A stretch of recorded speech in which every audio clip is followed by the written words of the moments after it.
halos 70 bilyong pisong kontribusyon sa SSS ang hindi pa rin nakokolekta mula sa ilang employer base sa ulat ng Commission on Audit. Sa gitna yan ang panibagong dagdag kontribusyon sa SSS na tinawag na pahirap ng ilang grupo. Nakatutok si Mav Gonzalez. Namatay noong 2020 ang asawa ni Leilani.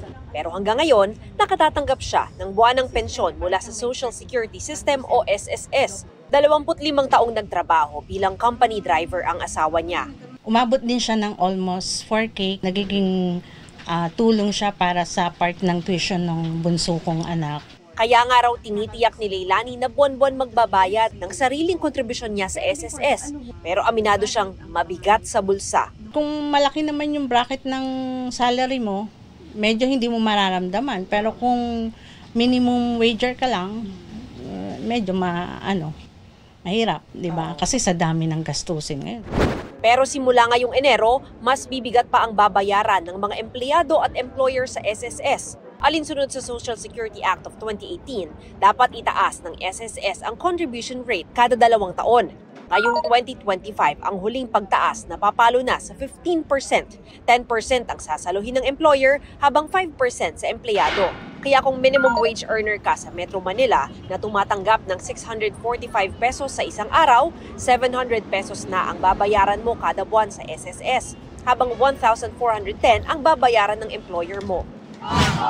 Inalmahan ng ilang grupo ang pagtaas ng kontribusyon sa SSS, gaya ng mga nagrally sa Philcoa kanina na inireklamong sumabay pa ito sa pagtaas ng bayad sa kuryente, tubig at gasolina. Sa report ng Commission on Audit noong 2023, sinita nila ang SSS dahil mahigit 89 billion pesos pa rin ang hindi nila nakokolektang premium contribution mula sa mga pribadong kumpanya as of year-end 2023. Sa kabuuan, nasa mahigit 93 billion pesos ang unpaid o unremitted premium contributions ng mga delinkwenteng employer na kinaltas nila mula sa kanilang mga empleyado. Base sa records, mahigit 420,000 ang delinkwenteng employer at halos 71,000 sa kanila ang inactive, under temporary suspension o may closed at dormant accounts. Katumbas ito ng mahigit 25 billion pesos na collectibles. Sabi ng COA, may direktang impact ito sa stability at performance ng SSS. Sinusubukan namin kunin ang panig ng SSS pero wala pa silang tugon. Para sa GMA Integrated News, Mav Gonzalez, nakatutok, 24 oras.